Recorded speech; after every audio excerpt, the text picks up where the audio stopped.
After an official visit weekend, you're hoping for a couple of commitments. How about four? And BC isn't done. We'll get into all that on today's show.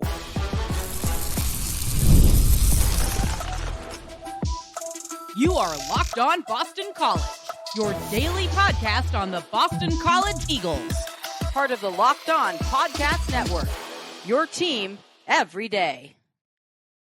Hello, everyone, and welcome. This is Locked On Boston College. I'm your host, AJ Black. Today's episode is brought to you by LinkedIn. These new days, every new potential hire can feel like a high stakes wager for your small business. That's why LinkedIn Jobs helps you find the right people for your team faster and for free. Post your job for free at linkedin.com/lockedoncollege. Terms and conditions apply.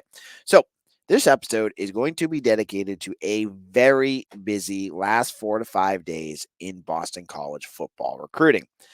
In that span, Boston College has landed 4 commitments, and they are not done. There are a bunch of new silent ones that have come out, which are the guys that haven't announced yet. They've pledged to the staff. They just haven't publicized it yet. So there's a few more that are coming.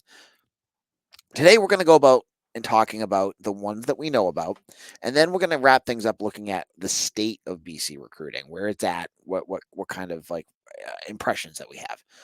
So let's get into this. So last week, at the end of the week, we got our first commitment of the weekend, and that was from the week before, and it was St. Joseph Villa Angela, excuse me, Ohio offensive lineman Robert Smith. He is a 6'4" to 6'4.5". We'll go 6'4" because usually the numbers are a little bit cooked.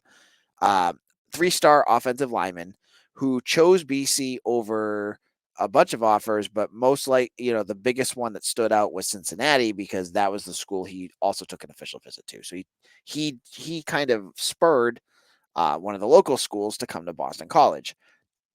This is a big deal for BC.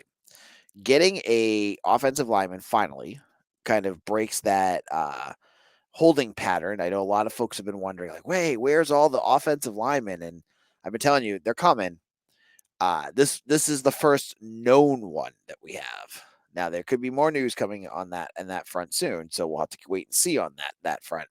But Smith is a good first start. He's big.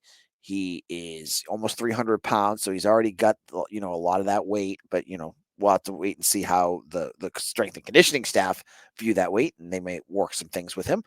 But this is a good one. Obviously, you love to see commitments from kids with Power 4 offers. It's so weird saying Power 4 now, but there is no Power 5. The fifth conference is gone. Pac-12 is gone. So Power 4 conference, and Cincinnati now counts as that. So what is BC getting here? They're getting an interior offensive lineman. They're going to be looking for tackles, and there's a bunch of names that they could be going after, right? There's Denzel Williams, who is from New York, Archbishop Stepniak, New York. He was just on campus this last weekend. Brian Augusti, an offensive tackle from Florida. He was on the first week, and he's taken a couple of visits. I think he went to Syracuse and Kentucky. But I know BC's still in the running for him. And then there's names that will not happen, like Hardy Watts. Yeah, I know a lot of folks are bummed about that one. From Dexter Southland, who released his top 3, and it was Michigan, Wisconsin, and Clemson. So BC's out of the running on that one. That one was a tough pill to swallow. So the offensive line, I know from what I've said before that they're looking at 4 to 5 commitments there at that position. So there's a couple of targets still left that they're looking at. And then I think they'll do some camp offers. They'll, go up and, they'll watch some film. They'll see some senior films, I'm sure, to see what they want to offer there. But that's a good first start. I think Robert Smith is a very good start for the Eagles. The next name that popped up was Israel Oladipupo from Noblesville, Indiana. And he also ends a cold streak for this recruiting class by being the first edge rusher to commit to Bill O'Brien and his staff. Now, Oladipupo has been I'll say right now, he's been committed for a while. This is not a new like one from the visit, but he did take visits. He took other visits. He went to Oklahoma State and he went to Indiana. He's 6'3", love the size. Watch it if you want to go out there and get a good glimpse of what this kid is about. I recommend go find Israel's Huddle film. Huddle is like the online highlight film reel. Just watch his film. You get a sense like it's almost like he looks like Harold Landry-ish in his size. He's much bigger than Donovan Azaraku. Azaraku, I think, is 6'0". This kid's 6'3". But he's big, he's lengthy, he's violent. He's got everything that you want. And he took BC over some other big offers, as I just said. There was other schools that were sniffing around too. Wisconsin offered him. This was probably one of the biggest gets BC has landed. Samaj Fleming was a nice one from earlier. And there's been a few other also solid commitments that BC has landed. But Oladipupo was one name that I've been keeping my eye on. I thought this is a kid, I think, watching him that could be really effective in a college defense. Like, he looks explosive to me. He looks like a guy that you could plug in after, I mean, you don't want to ever rush, if you don't have to rush kids out there, but he could be a guy that, year two, after a year of redshirting or whatever, that you get on your defensive line. Because I look at the defensive line at BC right now. It's thin, right? You got Ezeraku, you've got Akpala, you've got a couple of younger names, guys that you're just not used. You haven't seen a lot of, like Edward Kalengi, Gilbert Tongrangu, Clive Wilson. There's a bunch of names that you don't know about. You need to build some depth there, and that's something that Bill O'Brien has said. He wants depth at all his positions, right? So edge is a big one, and it's been a position I've noticed a ton of offers going out for, but they haven't landed anybody. They had an interior defensive lineman with Micah Amity, but no edge rushers, and they've had guys on campus. They had Cameron Brown, they had Tristan Abram, they've had a bunch on, but Quante Gillians, who they just lost to Syracuse, they've had guys on. They just haven't been able to land them yet. Oladipopo is your first, and you're hoping to get two, probably more edge rushers. So this is a good first start, and one of the more, I would say, out of the four I'm talking about today, probably the one that gets me most excited. But they need more. They need more edge rushers, and it's going to be on Jeff Commission, the defensive line coach, to go out there and attract those players. But I sit and wonder a little bit too that the defense has all new coaches, and your coaching staff is a year, they just started in March. They're a little bit behind, so they're going to have to do something, like win on Saturdays. That's going to be a big thing, but also connecting with kids is going to have to happen at a lot faster rates than a lot of other schools are having, because many of these other schools have known these recruits for years on end, right? Like two plus years. So that's a challenge for BC moving forward. But these are two commitments. And in my second segment, there's two more. We're not done yet. And I'm going to tell you who they are, what they mean. We'll get into all that in just a moment. When you're hiring for your small business, you want to find quality professionals that are right for your role. That's why you have to check out LinkedIn Jobs. LinkedIn Jobs has the tools to help find the right professionals for your team faster and free. LinkedIn isn't just a job board. LinkedIn helps you hire professionals you can't find anywhere else. Even those who aren't actively searching for a new job might be open to that perfect role. In a given month, get this, 70% of LinkedIn users don't visit any other job sites. They just exclusively on LinkedIn. So if you're not using LinkedIn, you're missing out. So post your job for free at linkedin.com/lockedoncollege. That's linkedin.com/lockedoncollege to post your job for free. Terms and conditions apply.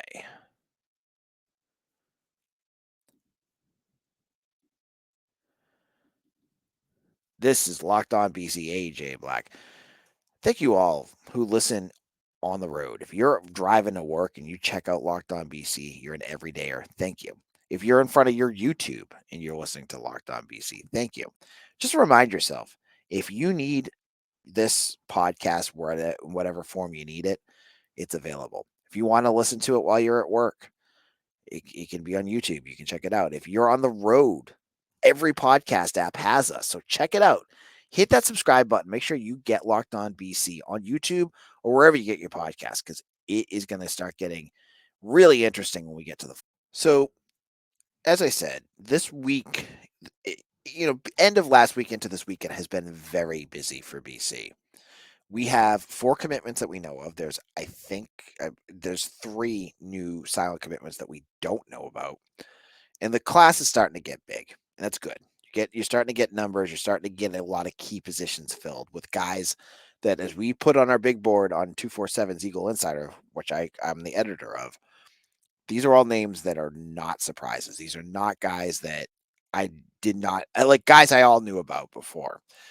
One name that did pop up that we were very well aware of was Zacari Thomas, a linebacker from Jones County, Georgia. A 6'2", 220-pound linebacker. He chose BC over offers from Georgia Tech, Kansas, Liberty. He had a bunch of other offers, but ended up at the Eagles. He does not have a rating yet. He'll be one of those guys that 247, our numbers team, they will grade him out after this commitment. Like they usually next week will probably get him a grade in there. But he'll probably, I would guess, be a 3-star. But we'll wait to see what his rating actually is. Now, for folks that have sat through Jeff Hafley's defenses for the last couple of years, many of you were just tired of watching him just convert safeties into linebackers and expecting them to do everything a linebacker could do. This is different with Thomas. Thomas is the quintessential linebacker. He's built like a linebacker. He hits like a linebacker. He plays linebacker. He's everything you need, right? Like, you do not have to worry about a guy coming in like Thomas who's going to have to learn how to be a linebacker. Remember all the guys that BC has brought in that take a year or two to acclimate, not only just to college, but the fact that they switch them from usually safety to linebacker. And that kind of, for me watching it messes up the instincts of a lot of players because they're just moved around a little bit. I'm sure they learn, and Cam Arnold has been serviceable, but he was a safety. Uh, Davion Crouch was, he was always an edge rusher. Bryce Steele was a safety. They've had a bunch of guys that have come in and have done that. Jalen Blackwell was a safety. Now you're getting more typical linebackers. This is the second linebacker that Bill O'Brien has brought in. He also brought in Griff Collins. He was an athlete if you look him up, but I've been told he's going to be a linebacker as well. So you now have 2 linebackers to fill to your class, and that's a good thing, right? That is a good change in how your defense is being molded, because you want to get guys that I think a lot of folks in BC fandom remember the days of having linebackers like Brian Toll, Mark Herzlich, Mike McLaughlin, Luke Kuechly, even going back to like Bill Romanowski. You go back and there's always good BC linebackers. It's been a while, right? You want to get that going again with a guy like Tim Lewis, who's going to develop linebackers in the mold of what he probably would do at the pro level, right? So I think Thomas does a lot of that. Now, Thomas he was on campus last weekend, so the weekend of the 7th. Didn't commit right away. He was one of the silents. But he also was scheduled to be at Georgia Tech this week, and I believe he canceled it. I don't think he ever made it there. And so he's another commitment for the Eagles. And at this point, with Thomas, you now have 13 guys, and the 14th coming up was Njita Sinkala, a defensive back from St. Thomas More in Connecticut. Now, he played originally at Clearwater International in Florida. I believe he's Canadian. I don't remember. I don't have it off the top of my head right now. I believe he's from Canada, but he transferred from Clearwater International to St. Thomas More, and impressed the staff at their the prep showcase that they had a couple weeks ago, where guys like Hardy Watts and all the names that or maybe you don't even know, because they were blue chippers were there, and Sinkala was there and really caught the attention of BC. They offered him right after that, and got in on him quick. He is not rated yet, just like I said for the other kids. But he adds to what's going to be a very big defensive backs class. The defensive backs, I'm guessing from not guessing. I'm looking at what they're doing, and it makes me think that the staff knows that they need to build more depth there. That it's thin. They need to get more bodies and guys that can play and do what they need to do. So they've added in guys like Amarian Davis and Ray Sykes and Marcellus Townsend and now Sinkala. There's another one I'm totally blanking on his name, but they're at like 5 right now, and I don't think they're done. I'm pretty sure they're not done at defensive back. So this is a position that clearly Bill O'Brien and his staff want to continue to build depth there, and Sinkala does that, right? He's 5'11", 180 cornerback. You know, I've heard good things about what he did at the prep showcase, so maybe this is going to be a good diamond in the rough. He doesn't have a ton of big offers, I'm going to tell you that right now. But remember, he only caught attention because of his performance at a prep showcase. It wasn't like his senior film or anything like that. He caught attention because of how he performed in front of a group of coaches that showed up for that thing. Now, there were good coaches there, but he has offers from UConn and a bunch of FCS schools. I think Temple offered Old Dominion. He's got a lot of smaller offers. So that's kind of who that is. And another commitment. Now, in a moment, I'm going to talk about where BC is at and what's up next. We'll get into all of that in just a moment.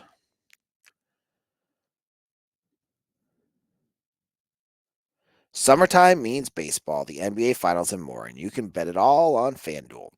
Right now, new customers get $200 in bonus bets with any winning $5 bet. Thinking about that Celtics game tonight, you think that they can come back, or was that just the beginning of the end for the C's, or was it just one of those flukes? Because the Celtics they lose fluky games all the time. Last I checked on FanDuel, the odds were 6.5 point favorites for the Celtics. Is that too much? Too little? Maybe you have a thought. Head over to FanDuel and get that $200 bucks so you can bet on everything from the NBA Finals MVP to who's going to hit one out of the park. Visit fanduel.com/locked on and add a big win to your summer bucket list with visiting FanDuel, America's #1 sportsbook.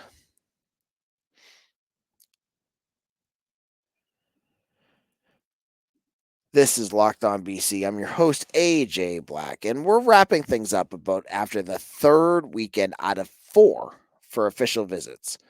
BC right now has 15 commitments. And as I said, there is a bunch. I think there's 3, last I checked, silent commitments for the Eagles, which would put them at, my math skills here, 18 commitments. And from all signs, it looks like they're going to fill up a full class of 25. And remember as well that there's no caps on individual recruiting classes anymore. If BC has 30 roster spots and they want 30 freshmen, they could do it. I don't think they would, but they could. I think 25 probably seems like a right number for this. So what are we waiting for? A quarterback. Now, there's been a lot of teases about that online. If you saw Ray Brown's tweet about getting a gunslinger, you know what that's about. And we've had a whole bunch of conversations about that on 247, but I can't get into what I know on this one. I will tell you, hopefully there'll be some good news about that one soon. As I said, defensive backs, there's probably going to be a couple more there. Offensive line, there's got to be more. You cannot bring just one offensive lineman in. You have a couple more on defensive line. Wide receivers, I think you'll probably have 1 or 2 more. You could also have a running back. Tight ends are done. Tight ends you could also have 1. So you're looking potentially at a class of like 27. I think I could see another 10 commits. And right now, the class itself is at 42. Now that's including Zacari Thomas and Njita Sinkala, who have neither of them have been rated yet. So that could either hurt or help them. We'll have to wait and see there. Now, there's one more official visit weekend, and the numbers keep coming down. And I'm sure there are positions that'll fill up. Maybe like defensive backs. Maybe they won't have, or the defensive back that is coming on, like Charleston Colton, who's supposed to come on next week. Maybe he's going to look at the numbers and go, maybe this is the best idea. Maybe there'll be some new offers. Who knows? But there's going to be probably some changes there, and I can't wait to see what that's going to look like. So, what are we waiting for? We're waiting to hear from those silents. And folks keep asking me, like, when will they announce? I don't know yet. At least on a few of them. Uh, there's one older silent commitment who was a kid that was on campus. I think it was the first week. I'm not sure if he's still even committed. I can't get a straight answer on whether he's still an Eagle, like an Eagles commit or not. But they could be any time between now and like a month and a half. Some of them, I'm telling you, I think it was last year, there was a kid that committed in June and then waited till the start of his senior season, so like late August, to announce, even though he had already committed, because that's what he wanted to do. So don't, like, I know it stinks, and believe me, if I can give hints, I will. And you know, there's a few crystal balls I threw out. I put Sinkala in earlier today, and there's another one I just threw out for Ashton Cunningham from Union, Oklahoma. So you can check that out. But it could be a while. We'll have to wait and see what happens there. Now, that was everything from the weekend. I hope every father out there had a great Father's Day and enjoyed yourself. We'll be back again whenever there's more news. It could be tomorrow, it could be Wednesday. During our summer sessions, we do 3 episodes a week, but sometimes I spread them out a little bit based on the news cycle of what's going on. With recruiting going fast and furiously right now, I'm doing it based off of the news. And I get a feeling maybe we'll be back tomorrow with some more breaking news. Can't wait to talk about it with you here on Locked On Boston College, your team every day.